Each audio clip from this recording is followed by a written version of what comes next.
మంచిది. ఈ యొక్క సమయాన యాకోబు రాసిన పత్రిక మొదటి అధ్యాయము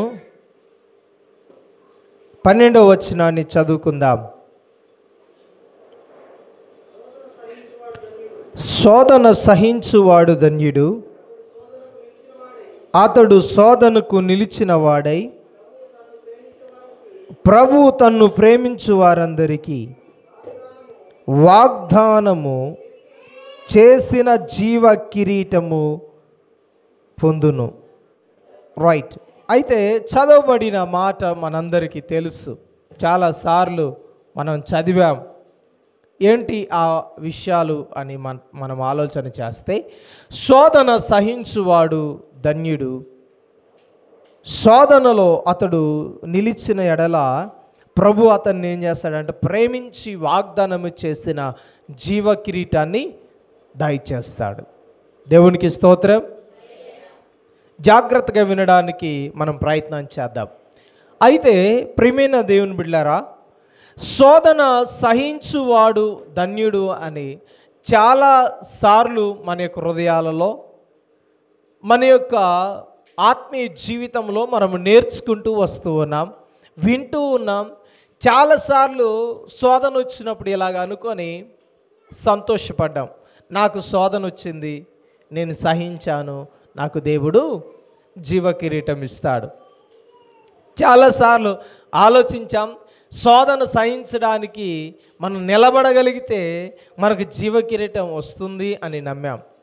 అయితే మన ఆత్మీయ జీవితాలలో మనం పొందుకునే బలహీనతలు లేకపోతే, శోధనలు ఎలాంటివి లేకపోతే, ఎలాంటి శోధనలు మనం సహిస్తూ ఉన్నాం, ఎలాగ మనం శోధనలో నిలబడుతూ ఉన్నాం, ఎలాంటి శోధనలు మన జీవితంలో అనుమతించబడుతూ ఉన్నాయి, ఎలాంటి శోధనలలో మన ఆత్మీయ జీవితాన్ని మనము ముందుకు కొనసాగిస్తున్నాం అనేది ఒక పెద్ద ప్రశ్న. కాబట్టి ప్రియమైన దేవుని బిడ్డలారా, ఈ యొక్క మధ్యాహ్న కాల సమయంలో ఒక ముఖ్యమైన విషయాన్ని మనం పరిశీలన చేయాలి. అయితే బైబిల్ గ్రంథంలో కూడా చాలామంది శోధనకు నిలబడిన వారై, శోధన సహించిన వారై చాలామంది ఈ వాక్యానికి సూటబుల్ అయిన పర్సన్స్ ఉన్నారు. దేవునికి స్తోత్రం. దాంట్లో భాగంగా ప్రియమైన దేవుని బిడ్డలారా, మనం కూడా చాలాసార్లు ఆలోచించాం, నేను కూడా అతనిలాగానే సహిస్తున్నానండి, నేను కూడా అతనిలాగానే శోధనలో వెళ్తున్నానండి అని చాలాసార్లు కంపేర్ చేసుకున్నాం కదండి. అనుకున్నప్పుడల్లా, సాక్ష్యం చెప్పేటప్పుడల్లా, వాక్యాన్ని బోధించేటప్పుడల్లా, ఆ వింటున్న వాక్యాన్ని బట్టి నిజంగానే నేను కూడా అలాంటి సిచ్యువేషన్ గుండా నేను వెళ్ళాను కాబట్టి నేను కూడా ఆ పర్సన్కి నేను కూడా అతనితో కంపేర్ చేసుకోవచ్చు నేను అని ఆలోచించి ఉండవచ్చు కదండి. కాబట్టి ప్రియమైన దేవుని బిడ్డలారా, ఈరోజు ఒక వ్యక్తిని గురించి మనం మాట్లాడుకుందాం. బైబిల్ గ్రంథంలో ఎవరు సహించలేనంతగా సహించాడు, అందుకనే తన జీవితంలో ఊహించని మలుపులు ఏర్పడ్డాయి, ఊహించని ఆలోచనలు తన జీవితంలో జరిగాయి, ఊహించనివి కూడా తన జీవితంలో నెరవేర్పులోనికి తీసుకుని వచ్చారు. మనం చాలాసార్లు ఆ వ్యక్తి గురించి మాట్లాడాం. అయితే అతడు చివరికి సక్సెస్ అయ్యాడు. మన జీవితంలో శోధన సహించాం, భరించాం కొన్నిసార్లే కదా, కొంత మట్టుకే. అది ఎంత మట్టుకు అంటే, ఇక నా వల్ల కాదండి, ఇక నేను భరించలేను, నేను విడిచిపెడతాను, నేను మర్చిపోతాను, ఇక నా వల్ల కాదు, దీన్ని సహించడము, దీన్ని భరించడము, దీనితో పోరాడడం నా వల్ల కాదు అని ఎన్నిసార్లు వెనక్కి తిరిగిపోయామో కదా, ఎన్నిసార్లు మనము అలసిపోయామో. నిజం చెప్పాలంటే ఎన్నిసార్లు దాన్ని భరించలేక ఇదిగో మన ఆత్మీయ జీవితాన్ని కూడా పక్కన పెట్టేసి మనం ఎన్నోసార్లు దేవుని సన్నిధిలో నుండి లేక దేవునికి వ్యతిరేకంగా మారిన విధానాలు చాలా ఉంటూ ఉన్నాయి. అయితే ప్రియమైన దేవుని బిడ్డలారా, ఇదిగో విసుకలేదండి.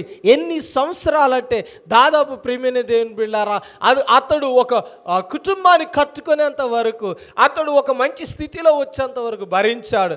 దాదాపు 17 సంవత్సరాల నుండి తన జీవితంలో ఆ యొక్క శోధనలు భరించడం మొదలుపెట్టాడు. దాదాపు నాకు తెలిసి 35-40 సంవత్సరాల వరకు అతడు సహించాడు. దేవునికి స్తోత్రం. అతడు భరించాడు దేనిని? శోధనను, శ్రమను. ప్రియమైన దేవుని బిడ్డలారా, మనందరికీ తెలుసు ఆ వ్యక్తి ఎవరయ్యా అంటే ఆది కాండములో మనకు కనపడతాడు. ఆది కాండములో మనం చూడవచ్చు 17వ సంవత్సరము నుండే, నిజంగా చిన్నతనములో నుండే తాను శోధనలు, బాధలు భరించి ఇదిగో ప్రియమైన దేవుని బిడ్డలారా ఒక ఉన్నతమైన స్థితిని పొందుకున్నట్లుగా మనం చూస్తాం. చూడండి ప్రియమైన దేవుని బిడ్డలారా, ఆది కాండం, ఆ వ్యక్తి ఎవరో మనం చూద్దాం. ఆది కాండం 37వ అధ్యాయము.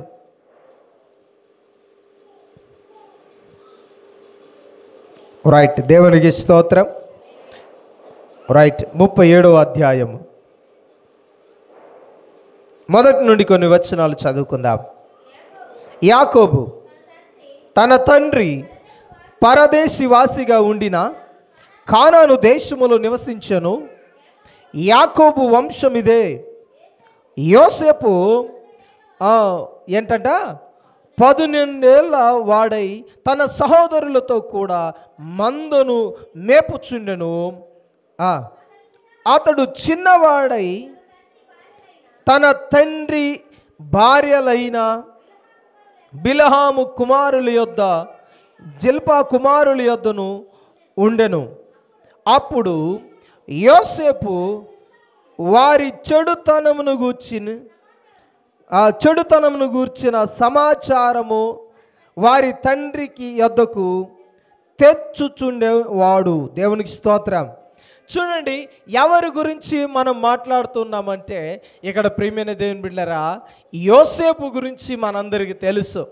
యోసేపు జీవితమును గురించి మన అందరికీ తెలుసు. అయితే మరొకసారి జ్ఞాపకం చేసుకుందాం. శోధన సహించువాడు ధన్యుడు అనే విషయానికి కంపేర్ చేసుకుంటే మొట్టమొదటి వ్యక్తి ఎవరయ్యా అంటే యోసేపు కనపడతాడు. దేవునికి స్తోత్రం. ఎన్ని సంవత్సరాలండి? ఎన్ని సంవత్సరాలండి? 17. ఎన్ని సంవత్సరాలు? 15 12 15 17 అనుకుంటున్నాను నేను. 17 సంవత్సరాలు గలవాడు. ఎన్ని సంవత్సరాలండి? 15. క్షమించాలి, ఇది అర్థం కావట్లేదు పదం, అందుకనే 15. సరే, మీ మాట ప్రకారంగా ఇక్కడ అర్థమైన రీతిగా 15 సంవత్సరాలు అనుకుందాం. 15 సంవత్సరాలు అంటే ఇక్కడ ఉన్నారా? 15 సంవత్సరాల వాళ్ళు ఉన్నారా? వాళ్ళు 15 వాళ్ళు 20 లాగా ఉన్నారు వాళ్ళు. దేవునికి స్తోత్రం. చాలా చిన్నతనం కదండి. నిజంగా ప్రియమైన దేవుని బిడ్డలారా 15 సంవత్సరాలకు ఇంకొక మాట చెప్పాలండి, మైండ్ మెచ్యూరిటీ ఉండదు. మైండ్ మెచ్యూరిటీ అంటే ఏం చేయాలి, ఏం చేయకూడదు, లేకపోతే ఎలా ఉండాలి, ఎలా ఉండకూడదు, ఇంట్లో ఎలాగుండాలి, సమాజంలో ఎలాగుండాలి, దేవుని సన్నిధిలో ఎలాగుండాలి అనే మైండ్ మెచ్యూరిటీ పూర్తిగా వారికి రాదు. ఇంకా మాట్లాడితే బాల్యము నుండి ఇంకా బయటికి రారు. బాధ్యతలు తీసుకుంటారు అప్పుడు. అయ్యా నేను ఇదిగో డాడీ, ఇక నీ బాధ్యతలు ఆపేయి, నువ్వు బరువు మోయడం ఆపేయి, భారాన్ని మోపడం ఆపేయి, ఇక నుండి నేను భరిస్తా అంటారా? 30 ఏళ్ళు వచ్చినా కొంతమంది బాధ్యతలు తీసుకొని వారు ఉన్నారు. 20 ఏళ్ళు దాటినా సరే తల్లిదండ్రుల బాధ్యతను, భారాన్ని మోయని బిడలుంటూ ఉన్నారు. కానీ ప్రియమైన దేవుని బిడ్డలారా యోసేపు జీవితాన్ని పరిశీలన చేస్తే 15 ఏళ్లకే తన జీవితంలో శోధనలు మొదలయ్యాయి. ఎందుకు మొదలయ్యాయి అని ఆలోచన చేస్తే తన యొక్క సహోదరుల యొక్క చెడుతనాన్ని తీసివేయాలి, వారిని మంచి మార్గంలో పెట్టాలని ఉద్దేశం కలిగి ఉంటూ ఉన్నాడు. 17 మళ్ళీ వచ్చారు, రియలైజేషన్కి వచ్చారండి. మొత్తానికైతే నా మాట మీదకి వచ్చారా? 17 సంవత్సరాలు అంటే తన జీవితాన్ని పరిశీలన చేస్తే ప్రియమైన దేవుని బిడ్డలారా 17 సంవత్సరాలకే అన్నదమ్ములను బాగు చేయాలని. అన్నదమ్ములు ఎలాంటి వారు అంటే చాలా పెద్దవారు అయిపోయారు. ఇతనికి 17 సంవత్సరాలంటే వారు దాదాపు 20 దాటి ఉండొచ్చు. మందను మేపుతున్నారు అందరూ. ఆనాడు చదువులు లేవు. ఉన్న ఆస్తిని కాపాడుకోవాలా, ఉన్న మందను కాచుకోవాలా, ఆ మందను విస్తరించుకోవాలా, ఆలోచన. అలాంటి పరిస్థితిలో ఉన్న యోసేపు జీవితాన్ని పరిశీలన చేస్తే అన్నలేమో ఏం చేస్తున్నారు తెలుసా? చెడుతనాన్ని చేస్తున్నారు. చెడుతనం అంటే మందలో నుండి తండ్రికి తెలియకుండా అమ్మేస్తున్నారు అక్రమంగా. అర్థమైందా? విస్తరించిన వారే దాన్ని ఏం చేస్తున్నారు? మింగేస్తున్నారు. మందని కాపాడవలసిన వారు ఏం చేస్తున్నారు? కోసి ఏం చేస్తున్నారు? వ్యాపారం చేస్తున్నారు తండ్రికి తెలియకుండా. చెడుతనానికి నిజంగా వారి జీవితంలో పరిశీలన చేస్తే చాలా ఘోరమైన పాపాలు చేస్తున్నారు. వీటినన్నిటిని చూస్తూ ఉన్నాడు. చూస్తూ ఏం చేయాలి తెలుసా? అన్నదమ్ములతో కలిసి వారు తా అంటే మనోడు కూడా తందానా అనాల. అంతేనా ఏమండి? అనాలా వద్దా? అనాలి. ఎందుకో తెలుసా? ప్రియమైన దేవుని బిడ్డలారా, మన ఆత్మీయ జీవితాల్లో లోకం అదే రీతిగా ఉంది. ఒక తల్లి ఇలాగ వచ్చి మాట్లాడుతుంది నాతో. ఏమని తెలుసా? అయ్యా, చెడు సావాసములో ఉంటూ ఉన్నాడు, ఇంకా చెడ్డ అలవాట్లు కలిగిన వారితో నా కుమారుడు తిరుగుతున్నాడు. ఇప్పటి వరకు అయితే తనలో చెడుతనం అయితే కనపడలేదు, కానీ తనలో అయితే ఏ చెడుతనం ఉన్నట్లు నేను గ్రహించలేదు. కానీ రానున్న దినాల్లో ఇంకేమైనా చెడుతనము వారి జీవితంలో ఎంటర్ అయిపోద్దేమో, అక్కడ నుండి ఎలాగైనా అతన్ని ఏం చేయాలా? ఆ చెడు స్నేహాల నుండి బయటికి తీసుకురావాలని ఆలోచన చేస్తున్నాను. దానికి మీ సలహాలు కావాలని అడిగింది. దేవునికి స్తోత్రం. అంటే లోకము ఆలోచన చేస్తుంది ఏంటో తెలుసా? ఎవరితో స్నేహం చేస్తే వారి అలవాట్లు వచ్చేస్తాయి, ఎవరితో ఉంటే వారి యొక్క ఆలోచనలు వచ్చేస్తాయి, వారి బుద్ధి వచ్చేస్తుంది. అది అందరికీ తెలుసు. తల్లిదండ్రులకే కానీ, సమాజానికే కానీ, స్నేహితులకే కానీ వచ్చేస్తుంది. ప్రియమైన దేవుని బిడ్డలారా, అయితే ఈ విధానాన్ని పరిశీలన చేస్తే యోసేపు జీవితంలో రాలేదు. దేవునికి మహిమ కలుగును గాక. యోసేపు జీవితంలో రాలేదు కాబట్టే అతడు శోధనల పాలయ్యాడు. అర్థమైందా? తాగి శోధనలు తెచ్చుకోవాలి, తాగి శ్రమలు తెచ్చుకోవాలి. యవనస్తులు జాగ్రత్తగా వినాల. మా అమ్మ నాన్నలు ఊక తిడుతున్నారు అయ్య గారు అంటుంటారు కొంతమంది. మా నాన్న ఊక కొడతాడండి అంటారు. ఎందుకు కొడుతున్నారంటే నేనేం చేసి నాకు కొడుతున్నారండి అంటారు. నీ బుద్ధి మంచిదైతే తల్లిదండ్రులు ఖచ్చితంగా నీకు సపోర్ట్ చేస్తారు. నీకు సపోర్ట్ చేయాలంటే కొంతమంది సహోదరులు ఇలాగ మాట్లాడతారు, నా తల్లిదండ్రులు నాకు సపోర్ట్ చేస్తే బాగుంటుందండి, నేను పైలోకి అభివృద్ధిలోనికి వస్తాను, కానీ నాకు తల్లిదండ్రుల నుండి సపోర్ట్ లేదండి అంటారు. అయితే ఎందుకు సపోర్ట్ చేయలేదంటే నీ బుద్ధి, నీ యొక్క తత్వము సరైనది కాదు. ముందు నుండే మధ్యలో మారావు, ఓకే, మధ్యలో పరివర్తన పొంది అవగాహన కోసం ఇదిగో నేను ఎలా బ్రతకాలో, ఏ వ్యాపారం చేయాలని ఆలోచన చేస్తున్నావు, కానీ ఇప్పుడేమో సపోర్ట్ రావట్లేదు. కారణం ఏంటి తెలుసా? నీ బుద్ధి బాల్యంలోనే చెడింది. అందుకనే ఇప్పుడు నీ మీద నమ్మకము తల్లిదండ్రులకు లేదు. అర్థమైందా? చాలామంది ఈ మాట అనడం విన్నాను. నా తల్లిదండ్రులు నాకు సపోర్ట్ చేస్తుంటే బాగుండేది, సపోర్ట్ చేస్తుంటే అప్పుడే గంగలో కలిసిపోయేటాడు. ఏమండి? అప్పుడే ఏమైపోయేటాడు? ఊబిలో కూరుకొని పోయేటోడి.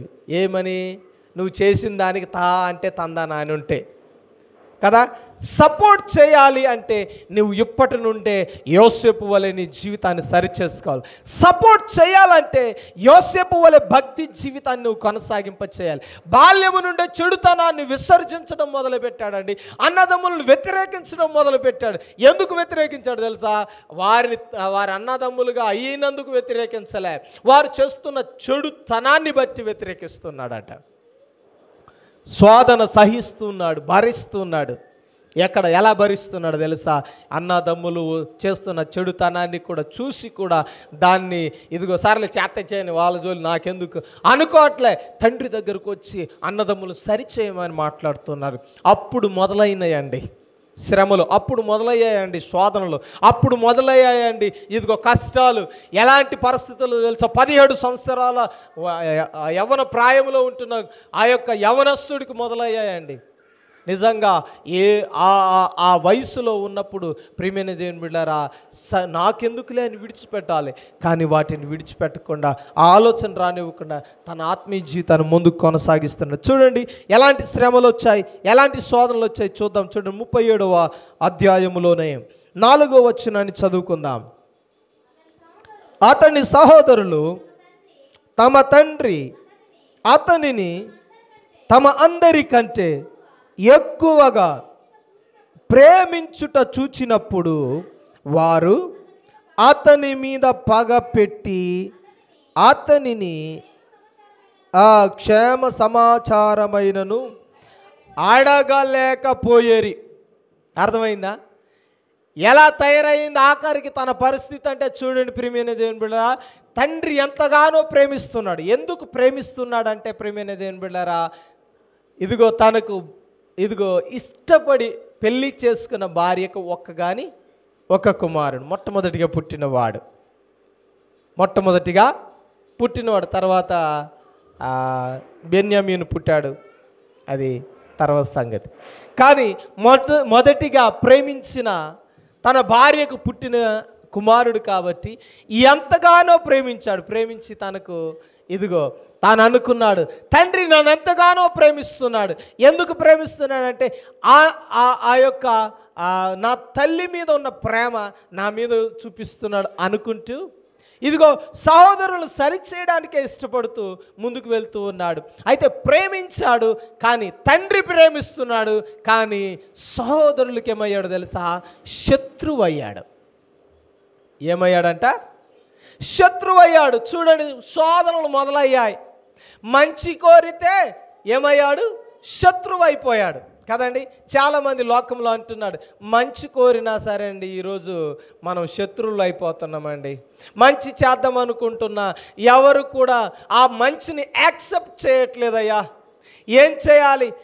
మనం కూడా అందరిలాగా ఉండాలేమో, అందరిలాగా మనం కూడా స్వార్థపరులాగా ఉండాలేమో అని ఆలోచన చేస్తూ చెప్తూ ఉన్నారు.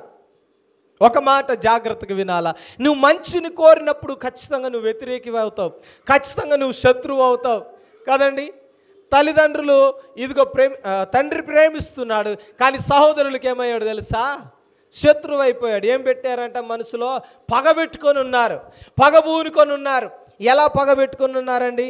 చూసినట్లయితే చూడండి, అతని క్షేమ సమాచారమైన కనుక్కోవట్లేదు. వారితోనే మందను కాస్తున్నాడు, కానీ అతడు మంచిగున్నాడా మంచిగా లేడా ఒక్క విషయాన్ని పరిశీలన చేయాలి. చూడండి, కనుక్కోవట్లేదు, క్షేమ సమాచారం కనుక్కోవట్లేదంటే ఏం చేస్తున్నారంటే అడవికి వెళ్తున్నారు అనుకోండి, మందను కాసుకుంటూ అడవిలోనికి వెళ్తున్నారు. చాలా దూర ప్రాంతాల్లోనికి వెళ్ళిపోతూ ఉన్నారు. చాలా దూర ప్రాంతానికి వెళ్ళిపోతారు. గొర్రెలు కాసేటి వాళ్ళని మీరు చూస్తారు కదండి.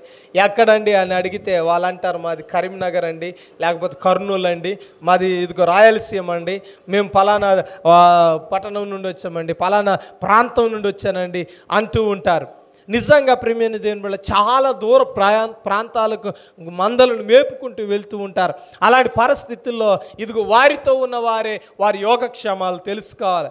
ఉదాహరణకి ఆ అడవిలో ఏదైనా కరిసిందనుకోండి, ఎవరి యోగక్షేమాలు చూడాలా? అన్నదమ్ములే చూడాలా. అన్నదమ్ములకి ఏదైనా వస్తే ఎవరు యోగక్షేమాలు చూడాలి? యోసేపు అడిగి తెలుసుకోవాలి. అలాగే అడిగి తెలుసుకుంటున్నారు. చెడుతనం చేసినప్పుడు గద్దిస్తూ తండ్రికి చెప్తూ ఉన్నాడు. అయితే అలాంటి యోగక్షేమాలు అన్నదమ్ములు వీరి మీద పెట్టట్లేదు. యోసేపు మీద వారికి ప్రేమ లేదు, తిన్నాడా కనుక్కోవట్లేదు. అర్థమైందా? ఏమన్నా మంద ఎలా కాస్తున్నాడో కనుక్కోవట్లేదు. ఆఖరికి వ్యతిరేకంగా మారిపోయారండి. చూడండి, తండ్రి ప్రేమించాడు కదా అని సంతోషించే లోపే అన్నదమ్ములకి ఏమైపోయాడు తెలుసా? శత్రువు అయిపోయాడు. శోధనలు మొదలైపోయాయి. కాబట్టి క్షేమము తన యొక్క జీవితంలో రావడానికి ఇష్టపడట్లేదు. ఎంతగా తాను శోధించబడుతున్నాడో చూడండి. సొంత వారికి శత్రువు అయిపోయాడు. చూడండి, బయట వారికి శత్రువు అయిపోయినా కంటికి కనపడరో తెలియదు, కానీ సొంత వారికి ఒకవేళ శత్రువు అయిపోతే ఎలాగుంటుందో తెలుసా? ఆ బాధ ఎవరితో చెప్పుకోలేం. ఎందుకంటే ఎవరితోనైనా చెప్పుకుందామా, అయితే నువ్వే మంచోడివి కాదేమో అంటారేమో అనే భయంతో ప్రియమైన దేవుని బిడ్డలారా ఎవరికి చెప్పుకోవాలో అర్థం కాదు కదండి. కాబట్టి ప్రియమైన దేవుని బిడ్డలారా, ఈరోజు మన ఆత్మీయ జీవితంలో యోసేపు వంటి శోధనలు మన జీవితంలో వచ్చాయా? అయినా సరే స్టాండర్డ్గా నిలబడి ఉన్నాడు, అయినా సరే భరిస్తూ ఉన్నాడు. ఎలా ఉన్నాడంటే చూడండి ప్రియమైన దేవుని బిడ్డలారా, శత్రువు అయిపోయాడు, పగబెట్టుకున్నారు. 6వ వచనాన్ని చదువుతున్నట్లయితే, అతడు వారిని చూసి, నేను కనిన కలను మీరు దయచేసి వినుడి. చూడండి, ఇదిగో ఇతడైతే మాట్లాడడానికి ప్రయత్నం చేస్తున్నాడు. అర్థమైందా? జాగ్రత్తగా వినాలి ఈ మాట. మాట్లాడడానికి ప్రయత్నం చేస్తున్నాడు. వారైతే పగబెట్టుకున్నారు, కానీ యోసేపు జీవితంలో అలాంటి పగ ఏం లేదు. చెడ్డవారు కదా అని మనసులో ఏం క్రోధం పెట్టుకోవాలి. నిజం చెప్పాలంటే ఎలాగుండాలో తెలుసా? వీళ్ళు చెడుతనం చేస్తున్నారు కాబట్టి మనసులో ఈయన పెట్టుకోవాలి. యోసేపు పెట్టుకోవాలి. ఏమని? మంచోళ్ళు కాదు, వాళ్ళకి దూరంగా ఉండాలి. మాట్లాడడానికి దూరంగా ఉండు, నువ్వు అసలు మంచోడు కాదు, సరి చేసుకోవట్లే అనాల. కానీ చూడండి, ఇదిగో ఏం జరిగినా సహోదరులతో పంచుకోవడానికి ఇష్టపడుతున్నాడు. ఏం జరిగినా సహోదరులతో సంబంధాన్ని పెట్టుకోవడానికి ఇష్టపడుతున్నారు. శోధనలు ఎంటర్ అయిపోయినాయి, అతని మీద పగబెట్టుకున్నారు. నిజానికి ఇండైరెక్ట్గా ఎన్ని అవమానాలు చేయడానికి ఇష్టపడ్డారో, ఎన్నిసార్లు తనను శోధించడానికి ఇష్టపడ్డారో ఇదిగో మనం చూడవచ్చు. ముందుకు వెళ్తున్నట్లయితే 18వ వచనం నుండి మనం చూస్తే గమనించవచ్చు ఎలా చేశారో, ఎలా ఉంటూ ఉన్నారో మనం చూడవచ్చు. చూడండి, 18వ వచనం నుండి చదువుకుందాం.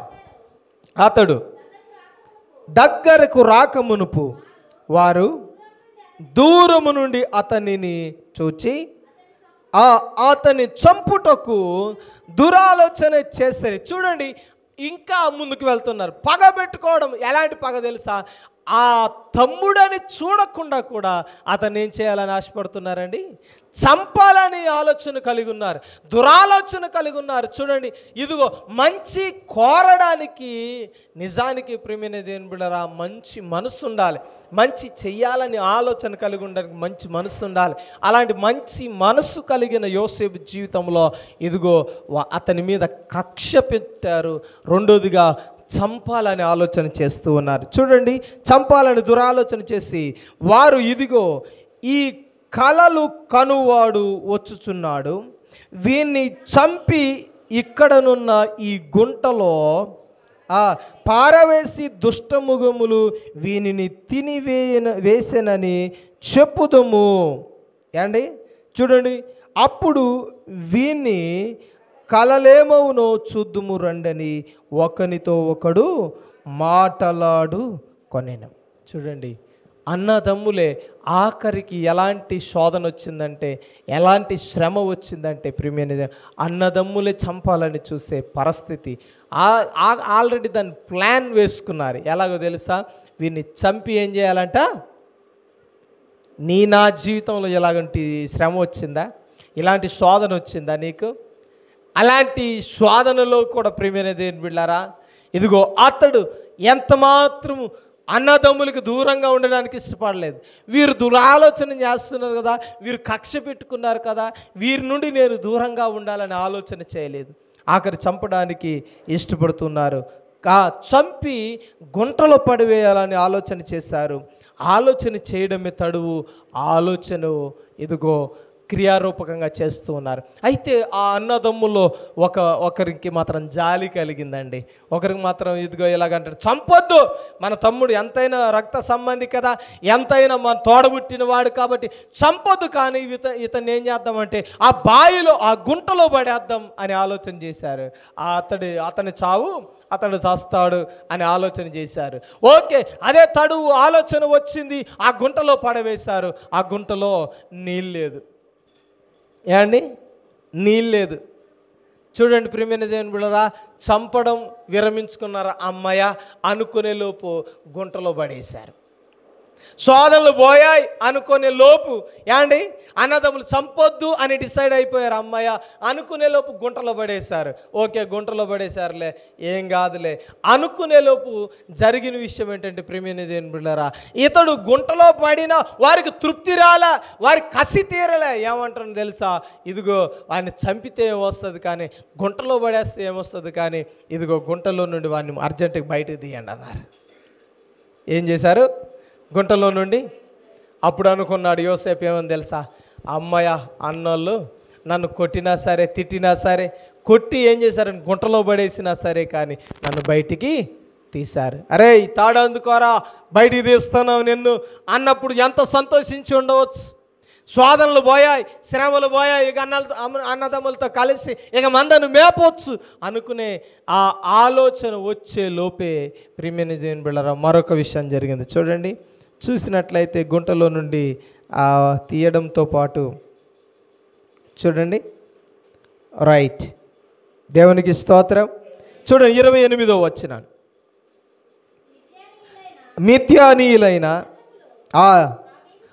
మిద్యానీయులైన వర్తకులు ఆ మీదుగా వెలుచుండగా వారు ఆ గుంటలో నుండి యోసేపును పైకి తీసి ఆ ఇస్మాయేలుకు ఆ 20 తులముల వెండికి అతనిని అమ్మివేసిరి. ఆ వారు యోసేపును ఐగుప్తులోనికి తీసుకొని పోయేరి. అమ్మయ్య అనుకునే లోపు కదండి, మనకేదన్నా శోధన వచ్చినప్పుడు తొలగిపోతే ఏమనిపిస్తుంది? అమ్మ బ్రతికిపోయానండి, అమ్మయ్య మొన్నటి దాకా వచ్చిందండి శ్రమ. ఆ శ్రమ ఎంత శ్రమ అంటే అన్నదమ్ములే చంపడానికి వచ్చారు, చంపకుండా వదిలేశారు. అన్నదమ్ములు చంపకుండా వదిలేసి గుంటలో పడేశారు అని బాధపడుతుండగానే పైకి తీశారు. అమ్మయ్య నేను బ్రతికిపోయానండి అని అనుకునే లోపే ప్రేమైన దేవుని బిడ్డలారా, మరొక శ్రమ నీకు వస్తే నువ్వేమనుకుంటావు? ఏంట్రా నాయన ఈ శోధనలు ఏంటి? ఒకడు పోతే ఒకటి వెంటనే వస్తున్నాయి. వాక్యమేమో శోధన సహించువాడు ధన్యుడు అంటున్నాడు. నేను సహించాను, వాగ్దానపూర్వకమైన కిరీటం వస్తుందన్నారు, రాలేదే. రాకుండా శ్రమల మీద శ్రమలు, శోధనల మీద శోధనలు, బాధల మీద బాధలు. అనేకులు ఇదిగో నన్ను చూసి ఇదిగో వెక్కిరించేలాగా నా జీవితం అయిపోయిందండి అనుకుంటూ ఉన్నావేమో. అయితే యోసేపు నీకంటే ఎక్కువ భరించాడు, యోసేపు నీకంటే ఎక్కువ శోధన సహించాడు. అయినప్పటికీ నీ జాగ్రత్తగా వినాలి. ఇదిగో అన్నదమ్ములు గుంటలో నుండి బయటికి తీశారని సంతోషించే లోపే ఏం చేశారో తెలుసా? ఐగుప్తులో ఇదిగో మిద్యానీయులకు అమ్మివేశారండి. ఐగుప్తు తీసుకెళ్ళిపోయారు. ఇంకొక మాట, ఇక్కడ పెద్ద శ్రమ ఏంటో తెలుసా? సొంత వారి దగ్గర నుండి బానిసగా కొనిపోబడ్డాడు.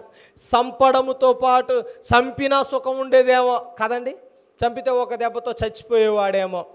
పోతే పోయిందిలే, దేవుని సన్నిధిలో ఉంటానని అనుకునే లోపే ఇదిగో అతన్ని బానిసగా అమ్మివేశారు. ఏం చేస్తారో తెలియదు, ఎలా చేస్తారో తెలియదు. అన్నదమ్ములు ఉండరు, అయిన వారు ఉండరు, ఇదిగో తండ్రి ఉండడు, తల్లి ఉండదు, ఎవరు ఉండరు. అలాంటి పరిస్థితుల్లో ఏం చేయాలో అర్థం కాని పరిస్థితి, అయోమయంలో పడిపోయాడు. ఎలాగైపోయాడంటే ఇదిగో ఒక యజమానుడిగా ఉంటున్న, ఒక కుమారుడిగా ఉంటున్న వ్యక్తి ఆఖరికి బానిసగా మారిపోయాడు. నీ జీవితంలో కూడా గ్యాప్ లేకుండా ఒకవేళ శోధనలు వస్తున్నాయేమో, కొంచెం రిలీఫ్ అయ్యే లోపే మన జీవితాన్ని మరలా పిండేసే శోధనలు, పిండేసే శ్రమలు నీ జీవితంలో ఎంటర్ అయిపోయాయేమో కదండి.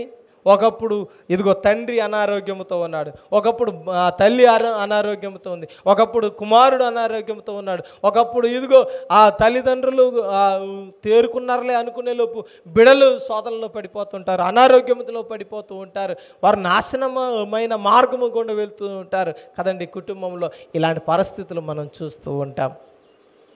ఇదిగో శోధన సహించడం అంటే కేవలం ఒక్క పూట కాదండి, ఒక్క రోజు కాదండి, కేవలం ఏదో ఒక సందర్భంలో కాదండి. ప్రతిసారి వచ్చే ప్రతి శ్రమను, ప్రతి శోధనను మనం సహించగలిగితే బాగుంటుందేమో.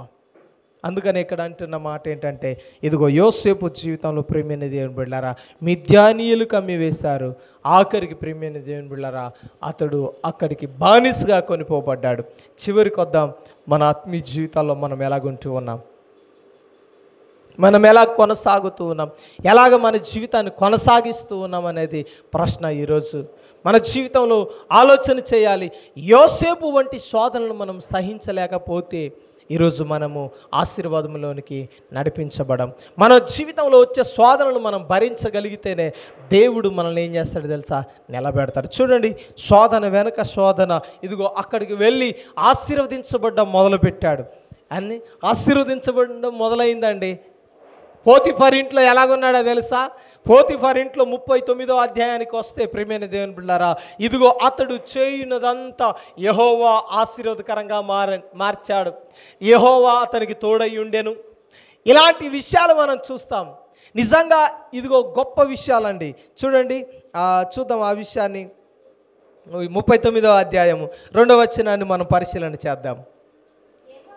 ఆ యెహోవా యోసేపునకు తోడయుండెను గనుక అతడు వర్ధిల్లుచు తన యజమానుడగు ఆ ఐగుప్తుని ఇంట నుండెను. దేవునికి స్తోత్రం. శోధనలన్నీ దాటాడు. చూడండి, స్టెప్ బై స్టెప్ ఇప్పటి వరకు అన్నదమ్ముల వల్ల పొందిన శోధనంతా సహించాడు. కాబట్టి ఐగుప్తులో ఏమవుతున్నాడు తెలుసా? దేవుడు అతనికి తోడై ఉండి అతన్ని వర్ధిల్ల చేశాడు. దేవునికి స్తోత్రం. చెప్పాలి గట్టిగా, దేవునికి స్తోత్రం. శోధన సహించువాడు ధన్యుడవుతాడు. ఎప్పుడంటే చూడండి, ఎప్పుడైతే అన్నదమ్ములు పగబట్టి అతన్ని చంపడానికి ప్రయత్నం చేసి అతని నాశనాన్ని కోరుకున్న వ్యక్తులే ఇదిగో ఆ బానిసగా అమ్మివేసిన తర్వాత వాటినన్నిటిని మౌనంగా భరించాడండి, మౌనంగా సహించాడు. కాబట్టి ప్రియమైన దేవుని బిడ్డలారా, ఐగుప్తులోనికి వచ్చినప్పుడు తన జీవితం ఏమైందో తెలుసా? వర్ధిల్లుతూ వచ్చింది. దేవునికి స్తోత్రం. దేవుడు తోడుగా ఉన్నాడంట. దేవునికి మహిమ కలుగును గాక. ఒక విషయాన్ని పరిశీలన చేయాలి. నీవు దేవుని సన్నిధిలో నమ్మకంగా ఒకవేళ శోధనలు సహిస్తే, ఎలాంటి పరిస్థితిలో ఉన్నా, ఎలాంటి పరిస్థితి నీ జీవితంలో నీ కుటుంబంలో ఎంటర్ అయిపోయినా సరే ఏం చేస్తాడు తెలుసా? దేవుడు నీకు తోడుగా ఉంటాడు. దేవునికి స్తోత్రం. ఎలా ఉంటాడండి? దేవుడు నీకు తోడుగా ఉంటాడు. దేవుడు నీ వెనువెంట ఉంటాడు. ఉండి ఏం చేస్తాడు తెలుసా? నిన్ను ఆశీర్వదించడం మొదలు పెడతాడు. నిన్ను వర్ధిల్ల చేయడం ఇష్టపడతాడు. ఎందుకంటే నువ్వు ఇంతవరకు భరించిన ఆ శ్రమను దేవుడు చూస్తున్నాడు. ఇంతవరకు నువ్వు సహించిన శోధనను దేవుడు చూస్తూ ఉన్నాడు. అందుకనే వాక్యం చెప్తుంది, నువ్వు శోధన సహిస్తే నీవు ధన్యుడవు. దేవునికి స్తోత్రం. ఎందుకో తెలుసా? నీకు దేవుడు తోడుగా ఉండి నిన్ను వర్ధిల్ల చేస్తాడు.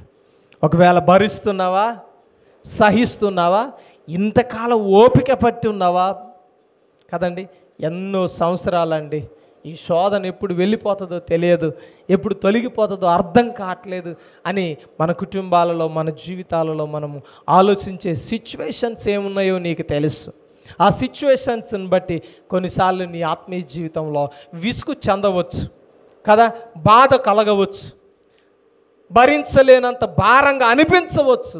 అయినప్పటికీ యోసేపు వలె నువ్వు మౌనంగా సహించగలిగితే దేవుడు నిన్ను ఆశీర్వదిస్తాడు. అమ్మయ్య, వెల్ సెటిల్డ్ అనుకున్నాడు. ఏంటన్నారా? భలే ఉంచుకడ వస్తుంది అనుకున్నది నీరే. దేవునికి స్తోత్రం. అదే శోధన మనకు రావాల. వస్తుందా నిద్ర? అదే శోధన మన జీవితంలో రావాలి. నిద్రపోతామా అంటుంది ఆ అక్క. అంటుంది ఏమని తెలుసా? అర్ధరాత్రి మెలకు వస్తుందండి. మెలకు వస్తే ఆ భయం ఎట్టుంటుందో తెలుసా? ఆ భయం ఎలా ఉంటుందో తెలుసా? చచ్చిపోతే బాగుంటుంది ఈ బాధ నుండి అనిపిస్తుందంట తనకి. ఈ బాధలే ఉండవు కదా చచ్చిపోతే. అప్పులు తీర్చే బాధ ఉండదు, అనారోగ్యం సమస్య ఉండదు, ఏమండి అడిగేవారు ఉండరు, వచ్చి బాధ పెట్టేవారు ఉండరు. చచ్చిపోతే బాగుంటును అనిపిస్తుంది అంటే ఎప్పుడు? అర్ధరాత్రి మెలకు వచ్చినప్పుడు. నీకు ఎప్పుడు అని అనిపించిందా? ఏమండి ఎప్పుడు అని అనిపించిందా నీకు? అనిపించింది అంటే నువ్వు అంత బాధలో ఉన్నావు. అనిపించలేదంటే పర్లేదు, నీకు వచ్చే శోధనలు అంత పెద్దవి ఏమీ కాదు. ఈ సహోదరికి అనిపిస్తుందంట, అర్ధరాత్రి చనిపోవాలనిపిస్తుందంట. ఏటన్నా వెళ్ళిపోతే బాగుండును, ఈ ఇంటిని విడిచిపెట్టి, కుటుంబాన్ని విడిచిపెట్టి, గ్రామాన్ని విడిచిపెట్టి వెళ్ళిపోతుంది బాగుంటుంది అనిపిస్తుందంట. ఆమె చెప్తున్నప్పుడు నాకు అనిపించింది, ఇదిగో హృదయంలో ఎంత భారాన్ని పెట్టుకుందో. అయితే అలా భారం కలిగినప్పుడల్లా, బాధ కలిగినప్పుడల్లా నువ్వు చేయవలసింది ఒకటేనమ్మా, నువ్వు ప్రార్థన చేయాలన్నా. అప్పుడే ఆ సహోదరు అన్నమాట ఏంటి తెలుసా? ఎగ్జాక్ట్లీ నేను అదే చేస్తున్నాను అయ్యగారు అన్న. దేవునికి స్తోత్రం. అందుకనే ఈ రోజుకి నిలబడి ఉన్నానంటే, ఈ రోజుకి ఇన్ని ఆలోచనలు, ఇన్ని తలంపుల మధ్య కూడా నేను ప్రశాంతంగా బ్రతుకుతున్నానంటే దానికి కారణం ఏంటంటే, నేను ఇదిగో ఆ తలంపు రాగానే మోకరించి ప్రార్థన చేస్తున్నానయ్యా అన్న. దేవునికి స్తోత్రం. చేస్తున్నావు నువ్వు? బిడ్డల మీద చిరాకు పడుతున్నావు కదా, భర్త మీద చిరాకు పడుతున్నావు కదా, భార్య మీద నీ కోపం అంతా వెలగక్కుతున్నావు కదా, నీ తల్లిదండ్రుల మీద నీ కోపాన్ని వెలగక్కుతున్నావు కదా. కొంతమంది బిడలు ఇదిగో లోక సంబంధమైన వ్యసనాలకు, లోక సంబంధమైన శ్రమలకు పాలైపోయి వచ్చి ఎక్కడ చూపెడుతున్నారండి? తల్లిదండ్రుల మీద చూపెడుతున్నాడు. మొన్న పేపర్ స్టేట్మెంట్ చూశాను. ఏంటో తెలుసా? BMW కారు కొనిపెట్టలేదని ఆత్మహత్య చేసుకొని చచ్చిపోయాడంట. ఏమండి? ఏం చేసేటోళ్ళు వీళ్ళు అంటే వ్యవసాయం చేసేటోళ్ళు, కూలీ నాలి చేసే బతికేటోళ్ళు. వీళ్ళు ఏం చేయాలంటే వీడికి బియ్యం డబ్బా కాదు, BMW కారు కొనిపెట్టాలి. దాదాపు 50 లక్షలు, 60 లక్షలు, 70 లక్షలు, ఇంకా ₹1,00,00,000 కూడా ఉంటుంది ఆ కారు. పోనీలే ఇంత కష్టపడి అడుగుతున్నాడు కదా అని స్విఫ్ట్ డిజైర్ కొనిపెట్టారంట వీళ్ళకి. మారుతి స్విఫ్ట్ కారు కొనిపెడితే నచ్చింది కొనిపెట్టలేదని ఈ ప్రబుద్ధుడు ఏం చేశాడంటే ఆత్మహత్య చేసుకొని చచ్చిపోయాడండి. తల్లిదండ్రులు ఎంత బాధపడి ఉంటారో నాకు తెలియదు, కానీ క్షమించండి, ప్రేమపూర్వకంగా వారిని క్షమాపణ కోరుతున్నాను. అలాంటి వాడు చచ్చిపోతేనే సుఖం నీకు. అర్థమైందా? వాక్యం వినేటోళ్ళు అనుకోవచ్చు, వీడు ఇంత కర్కశుడు ఏంట్రా నాయన, చచ్చిపోతేనే బాగుండని. నిజమే కదా. వాడొకరు బతుకుంటే ఎన్నిసార్లు ఆ తల్లిదండ్రుల్ని శ్రమ పెట్టేవాడు. వాడు కేవలం వాడు స్తోమత చూసుకోకుండా అడిగే వ్యక్తి, అడిగే ఆ యొక్క ప్రబుద్ధుడు ఈరోజు నిన్ను ప్రశాంతంగా ఉంచుతాడా? ఎంతగానో వాళ్ళని శ్రమ పెట్టి ఉండొచ్చాడు. ఈరోజు జాగ్రత్త పిల్లలు, జాగ్రత్త యవనస్తులు. మీ అమ్మా నాన్నల స్థితిని బట్టి మీరు అడగాల, అది ఉపయోగపడేదే. ఏమండి, వీడు 10th ఫెయిల్ అయ్యో ఏమో కూర్చున్నాడు ఇంట్లో. ఏమండి, పేపర్ స్టేట్మెంట్ సరిగ్గా చదవలేదు, కానీ ఇదొక్కటే చదవగానే నాకు అనిపించింది ఇలాంటి వాళ్ళ గురించి చదివిన దండగేరా నాయనని. ఇంట్లో అవారాగా తిరుగుతున్నాడు కాబట్టి ఈ ఆలోచనలు వస్తాయి. ఏమండి, కోటీశ్వరులు అయితే కొనిపెడతారు, వాళ్ళ తగ్గట్లే వారు పోషిస్తారు. తల్లిదండ్రుల స్థితిని బట్టి మీరు అడగాల. కొన్నిసార్లు వింటూ ఉంటాను తల్లిదండ్రుల దగ్గర నుండి, మా ఓడిది అడుగుతున్నాడండి అని. జాగ్రత్త, ఒళ్ళు దగ్గర పెట్టుకోండి. కుమార్తెలు కుమారులు కూడా ఒళ్ళు దగ్గర పెట్టుకోండి. మీ తల్లిదండ్రుల స్థితిని బట్టి వారు ఒకవేళ నువ్వు అడిగిన దానికంటే తక్కువ కొనిపెట్టినా సరే నువ్వేం చేయాలో తెలుసా? అడ్జస్ట్ అవ్వడం నేర్చుకోవాలా. వింటున్నారా యవనస్తులు? ఎరా పిల్లలు వింటున్నారా? అడ్జస్ట్ అవ్వడం, సరిదిద్దుకోవడం. నాకు నచ్చిన డ్రెస్ కొనిపెట్టలేదు కదా అంటే అది 10,000 ఉంటుంది, కొనిపెట్టగలరా వాళ్ళు? 10,000 పెడితే ఇల్లంతా వస్తాయి సామాన్లు కదండి. అంతేనా అక్క? మీరు చెప్పట్లేదు కానీ మా వాడు అట్టే చేసిండు అంటున్నారు. నాకు తెలుసు, వీళ్ళు అంత గొప్ప ప్రబుద్ధులు ఉన్నారు, మనలో గనులు ఉన్నారు కదా. కోరికలు తీరకపోతే నీ సంగతి చూస్తా అలాంటి దాన్ని ఎందుకు ఉన్నారా? ఏక ఉన్నారా లేరా? మా ఓడు అలాగే చేసి వచ్చిండని మొన్నటి దాకా. జాగ్రత్త, ఒళ్ళు దగ్గర పెట్టుకోండి యవనస్తులు, పిల్లలు. మీ ఆత్మీయ జీవితంలో మీ తల్లిదండ్రులను కోరవలసినవి కోరికలు ఏంటో నిజంగా ఒక్క మాట చెప్తాను. నీకు బట్టలు కావాలో వద్దో వాళ్ళకి తెలియదా? తెలుసు. ఇంకో మాట చెప్పాలంటే జాగ్రత్త తినాలి. ప్రార్థన చేపిస్తూ ఉంటారు అప్పుడప్పుడు తల్లిదండ్రులు. ఏమని తెలుసా? బిడ్డలకు బట్టలు కొనాలండి, ఆర్థిక సమస్య ఉంది, ఇదిగో బిడ్డలు వచ్చేసరికి మంచి వాళ్ళకి ఈ కొని పెట్టాలా, ఈ ఉంచాలా, ఈ వండి పెట్టాలా అని అడుగుతూ ఉంటారు, చెప్తూ ఉంటారు. అమ్మ హాస్టల్కి వెళ్తున్నాం, అయ్యా డబ్బులు లేవు, ప్రార్థన చేయండి, ఏదో ఒకటి కొని తీసుకెళ్ళాలి, ఆడికి కొని తీసుకెళ్ళాలి, ఆమెకి డ్రెస్ ఇష్టం, పుట్టినరోజు వచ్చింది, నువ్వు చెప్పకపోయినా ఆ పుట్టినరోజుకి ఏం చేస్తారో తెలుసా? డ్రెస్ కొనడానికి ఇష్టపడతారు తల్లిదండ్రులు కదండి. యవనస్తులు ఎలా తయారయ్యారంటే యోసేపు వంటి స్వభావాలు ఎవరిలో లేవండి. వర్ధిల్లుతూ ఉన్నాడు శోధన సహిస్తూనే. తల్లిదండ్రుల మాట ప్రకారంగా జీవిస్తే కుమారులు ఆశీర్వదించబడతారండి. యోసేపులు వలె అభివృద్ధి పొందుతారండి. దేవుడు తోడై ఉంటారండి. జాగ్రత్త, బిడలు జాగ్రత్తగా వినాలా. యవ్వన ప్రాయములో మీరు ప్రవేశిస్తే మీ తల్లిదండ్రులకు మీరు ఒక అండగా మార్చబడాలా. దేవునికి స్తోత్రం. అర్థమైందా? ఆడపిల్లలు కూడా ఎలాగ ఉండాలి తెలుసా? అండగా ఉండాలా. ఏమంటే వస్తే చాలు సుఖం లేకుండా చేయకూడదు. ఏమండి, తెల్లారిపోయేదాకా నిద్రపోతే మరి బట్టలు ఉతికేది ఎవరు, ఇల్లు ఊడ్చేది ఎవరు, వంట చేసేది ఎవరు? ఏమండి, ఒక అమ్మే చేసి పెట్టాలా? నువ్వు హాస్టల్లో ఉన్నప్పుడు అమ్మే చేయాలి, ఇంటికాడ వచ్చినప్పుడు అమ్మే చేయాలి. ఎందుకని? యవ్వన ప్రాయములో ఉన్న యోసేపు ఎలాగ ఆలోచన చేస్తున్నాడంటే ఇదిగో దేవుని చేత ఆశీర్వదించబడుతూ ఉన్నాడు. ఇక్కడ చూడండి ప్రేమైన దేవుని బిడ్డలారా, యోసేపు జీవితాన్ని పరిశీలన చేస్తే సింపుల్గా తేల్చేస్తాను ఒక మాట. అతడు చేయునదంతయు దేవుడు వర్ధిల్లపు చేస్తూ సఫలము చేస్తూ ఉన్నాడు. దేవునికి స్తోత్రం. హల్లెలూయా. చూడండి, ఇలాగా తన జీవితంలో ముందుకు కొనసాగుతూనే ప్రేమైన దేవుని బిడ్డలారా ఉన్నప్పుడు మరలా శోధన ఎంటర్ అయిపోయింది. మరలా అంత సెటిల్ అయిపోయింది అనుకునే లోపు మరలా ఎవరి రూపాన్ని వచ్చింది? పోతీఫర్ భార్య రూపాన్ని వచ్చేసిందండి. మళ్ళా శోధన ఎంటర్ అయిపోయింది. ఎవరి ప్రాయంలోనికి వచ్చేసాడు కదా, అతని మీద మనసు పడిందండి. ఎవరు? పోతీఫర్ భార్య. ఆఖరికి ఏం చేసిందంటే అతని మీద ఒక అఘాత్యం చేసింది. అతన్ని బలవంతం లోపరుచుకోవాలని ప్రయాసపడింది. కానీ అతడు ఏం చేశాడు తెలుసా? అక్కడి నుండి పారిపోవడానికి ఇష్టపడ్డాడు. శోధనల నుండి పారిపోవడానికి ఇష్టపడ్డాడు. అందుకనే అపవాది మనల్ని ఏం చేస్తున్నాడు? పడేయడానికి ప్రయత్నం చేస్తాడు.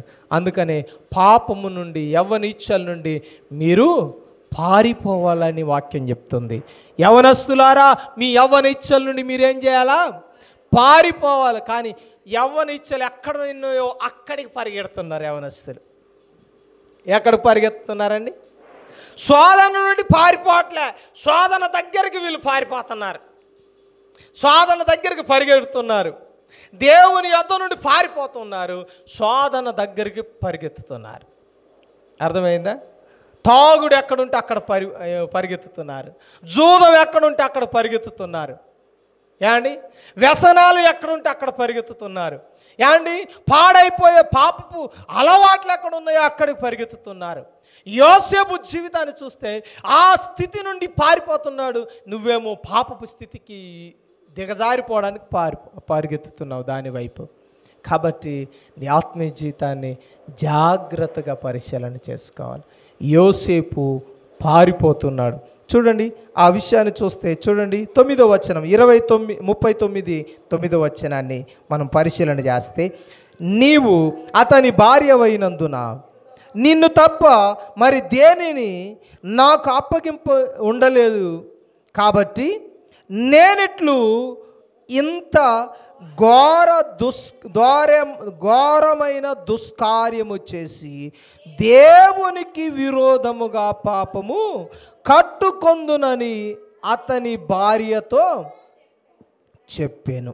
చూడండి ఇక్కడ చూడండి ప్రియమైన దేవుని బిడ్డలారా, ఇక్కడ ఈ మాట అంటూ 12వ వచనంలో, అప్పుడు ఆమె అతని వస్త్రములు పట్టుకొని తనతో శయనింపమని చెప్పగా అతడు తన వస్త్రములు ఆమె చేతిలో విడిచిపెట్టి తప్పించుకొని బయటకు పారిపోయాను. ఎక్కడికి పారిపోయాడు? పాపములో నుండి బయటికి పారిపోయాడు.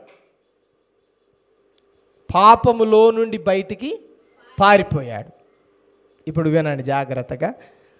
ఇప్పుడున్న యవ్వనస్తులు ఎలాగున్నారంటే పాపములోనికి వస్తున్నారు. దేవుని యొద్ద నుండి పారిపోయి పాపములోనికి వస్తున్నారు. అంతేనా? జాగ్రత్తగా వినాలా.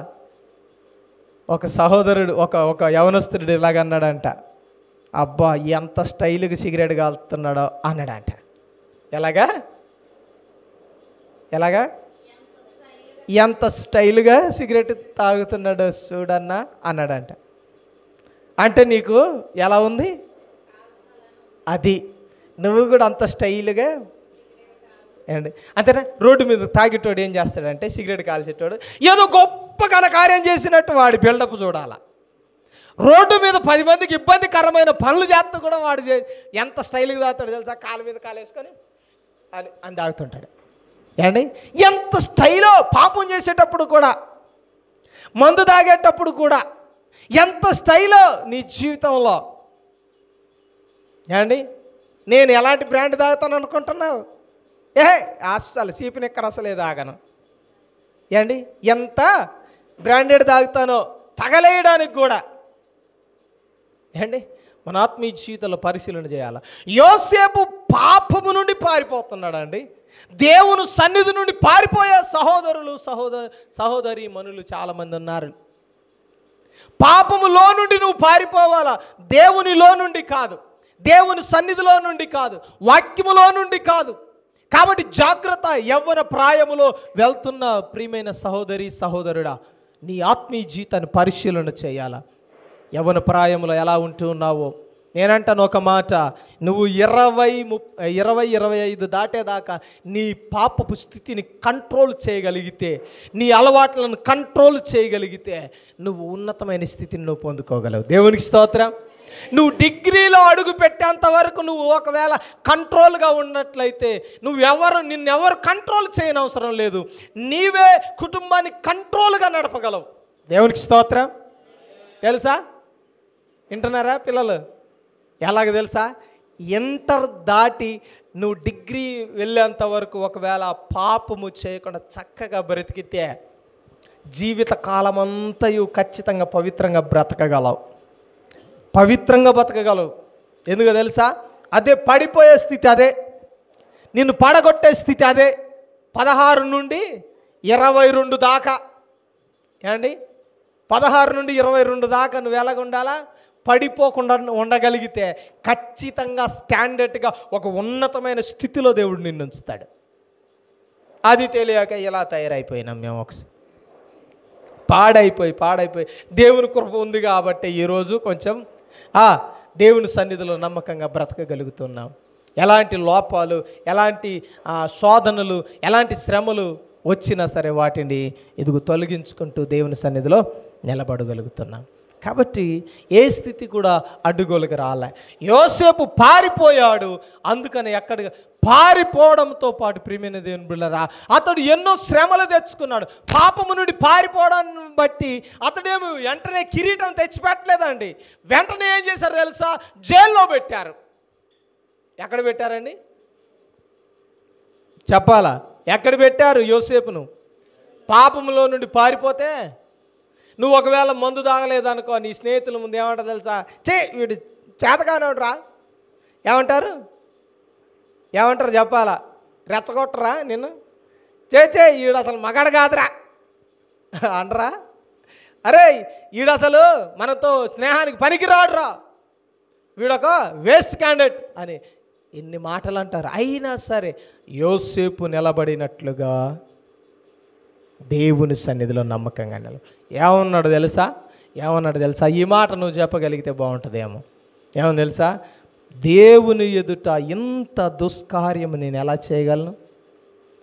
ఇంత ఘోరమైన దుష్కార్యము ఎలా మూట కట్టగలను? నా వల్ల కాదు దేవుని దృష్టిలో నేను పాపినవ్వడం అంటూ ఉన్నాడు.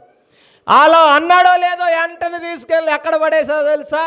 వీడు పాపం చేశాడని నింద వేసి అతని మీద ఘోరమైన పాపాన్ని అంటగట్టి ప్రియమైన దేవుని బిడ్డలారా జైల్లో పెట్టారు. అన్ని సెటిల్ అయిపోయింది, అన్ని బాధలు పోయాయి, ఇక నాకే బాధ లేదు, ఏ సమస్య లేదు అనుకొని తృప్తి పడే లోపే ప్రియమైన దేవుని బిడ్డలారా బాధలు వచ్చి పడ్డాయి, శ్రమలు వచ్చి పడ్డాయి, శోధనలు ఎక్కువైపోయాయి. ఆఖరికి అతడు జైలు పాలయ్యాడు. ఆ జైల్లో కూడా ప్రియమైన దేవుని బిడ్డలారా దేవుడు తోడై ఉన్నాడు. ఏమండి? మనం బాధలు వస్తే చాలు, తప్పు దుంగి మతకాన బాగు మతకం, తప్పు దుంకొకటి ఇచ్చో నింద అర్థాను అంటారు కదండి. ఏమండి? ఇంకొక విధానంలో ఉండేవారు ఉంటారు. ఏమని తెలుసా? ఏదో పడ్డ నింద ఏదో పడ్డది కాబట్టి ఇక నుండి అలాగే బతుకుతానని. ఒకవేళ తాగుబోతాను నిందపడ్డదా, అయితే నేను ఒకవేళ దొంగని ఒకవేళ మచ్చబడ్డదా, ఇక దొంగతనమే. ఒకవేళ వ్యభిచారాన్ని నా మీద ముద్రేశారా, అయితే అలాగే బతుకుతా, ఎవడేం చేస్తాడో చూస్తా అంటారు కదండి. దానివల్ల ఎవడేం చేస్తాడో తెలియదు, కానీ దేవుని దృష్టిలో మాత్రం నువ్వు ప్రతిఫలము పొందవు. కొంతమంది అంటూ ఉంటారు, నేను ఇచ్చ మాటకి ఎత్తినగా ఈసారి తుంగి తోపిస్తాను. ఏమండి? అన్నారా ఎప్పుడైనా? అన్నారా? మా అమ్మగారు అంటుంటుంది అప్పుడప్పుడు. ఏమో తెలుసా? ఏమని నేను అన్నాను అనుకో, ఈసారి తుంగి తోపిస్తాను, ఈసారి చేసి చూపెడతా. నేను చేయలేదు కానీ నాకు చెప్పావుగా, నీ సంగతి చెప్తానాగా అన్నట్టు. ఏమండి? కొన్నిసార్లు యవనస్తులు అదే అంటారు, నన్ను చెప్పలేదు, నేను చేయలేదు కానీ నువ్వు చెప్పావు కదా, చేసి చూపెడతా, ఏం చేస్తావు చూద్దాం. ఏమండి? ఏం చేస్తావు చూద్దాం. ఏం చేయకపోవచ్చు, నీ తల్లిదండ్రులు ఏం చేయలేకపోవచ్చు, కానీ దేవుని నుండి రావలసిన దీవెన నువ్వు కోల్పోతావు. యోసేపు అలా అనుకోలే, నిందపడ్డది కదా, ఇక ఓకే ఫిక్స్ అయిపోదాం, ఇదే ఎవడున్నాడు ఏడా, మనకు ఎవరు ఉన్నారా, అట్లే ఫిక్స్ అయిపోదాం అనుకోలే. కాంప్రమైజ్ అయిపోయి మరలా పోతిఫరు భార్యతో పాపం చేయడానికి ఇష్టపడలే, మరలా ఆ ముఖం చూడడానికి కూడా ఇష్టపడలేదు. ఏమండి? అలాగూ జైలుకు వచ్చిన తన ఆత్మీయ జీవితాన్ని కొనసాగించప్పచేశాడు. జైల్లో ఉండే దేవుడు తన ప్రణాళికలు వేశాడు. అక్కడ నుండి చూడండి, ఇదిగో వర్ధిల్లుతూ ఉన్నప్పుడు శోధన సహించి పారిపోయిన స్థితి నుండి, జైల్లో నుండి దేవుడు డైరెక్ట్గా ఎక్కడ నిలబెట్టాడు తెలుసా? ఒక ఉన్నతమైన స్థితిలో నిలబెట్టాడు. దేవునికి స్తోత్రం, హల్లెలూయా. అది అందుకనే ఒక విషయాన్ని పరిశీలన చేయాలి. శోధన సహించాడు, అందుకనే ధన్యుడయ్యాడు. ధన్యుడు అవడం అంటే మామూలు విధానంలో కాదండి. ఇదిగో ఫరో ప్రకటించే ప్రతి ప్రకటన యోసేపు నిర్ణయం నుండే రావాలి. అర్థమైందా? ఐగుప్తులో ఏదైనా జరగాలి అంటే యోసేపు యొక్క మాట లేకుండా జరిగేది కాదంట. ఒక ప్రధానమైన ఉద్దేశములో, ప్రధానమైన స్థితిలో దేవుడు యోసేపును ఉంచాడు. దేవునికి స్తోత్రం. కాబట్టి ఒక్క విషయాన్ని నువ్వు పరిశీలన చేయాలి. ఇదిగో శోధనలో నుండి డైరెక్ట్గా ఎక్కడ నిలబెట్టాడు తెలుసా? జైల్లో నుండి డైరెక్ట్గా ఎక్కడ నిలబెట్టాడు తెలుసా? దేవుడు ఇదిగో జైల్లో నుండి డైరెక్ట్ సింహాసనం మీద నిలబెట్టాడు. దేవునికి స్తోత్రం. కాబట్టి ప్రియమైన దేవుని బిడ్డలారా, వాక్యాన్ని అరాకొరా విన్నట్టుగా చేయనట్టుగా ఉండి, నేను శోధన సహిస్తున్నానండి, నేను ధన్యున్నే, ఏదో పెద్దదే ఉందండి, ఏమండి దొంగతనం చేసి జైలుకి పోయి అమ్మ ఏదో పెద్దదే ఉంది యోసేపులాగా నేను గొప్ప అయిపోతాను అనుకోకు. నువ్వేమో దొంగతనం చేసి ఏదో పని చేసి ఏమండి పోయి జైల్లో పడి ఈ మాట అంటే కుదిరిద్దా? తప్పు చేయకుండా వెళ్ళాడు జైలుకి. అందుకనే అక్కడ కూడా తన సాక్ష్యాన్ని కాపాడుకుంటూ ఉన్నాడు. అక్కడి నుండి దేవుడు ఒక ఉన్నతమైన సింహాసనం మీద కూర్చోబెట్టాడు. దేవునికి స్తోత్రం. కాబట్టి శోధన సహించువాడు ధన్యుడు. అతడు శోధన సహించినట్లయితే అతనికి దేవుడు వాగ్దానము చేసిన కిరీటమును ఇస్తాడు. దేవునికి స్తోత్రం. ఆ కిరీటమే ఈరోజు ఎవరు పొందుకున్నారు? ఈ మాట రావడానికి ఇంత ప్రయాసపడ్డాం. దేవునికి స్తోత్రం. కిరీటం ఏంటంట? యోసేపు పొందుకున్న కిరీటం ఈరోజు మన అందరి జీవితాలలో మనము కూడా అలాంటి కిరీటాన్ని పొందుకోవాలి అంటే మనం చేయవలసింది ఏంటో తెలుసా? దేవుని సన్నిధిలో నమ్మకంగాను శోధన సహిస్తూ మనం నిలబడగలిగితే దేవుడు ఆశీర్వదిస్తాడు. కాబట్టి ఈరోజు యోసేపు వలె మనం సహిద్దాం. యోసేపు వలె మనం శోధన భరించి నిలబడదాం. మన సాక్ష్యాన్ని కాపాడుకుందాం. అట్టి కృప మనందరికీ దేవుడు దయచేయనుగాక. ఆమేన్.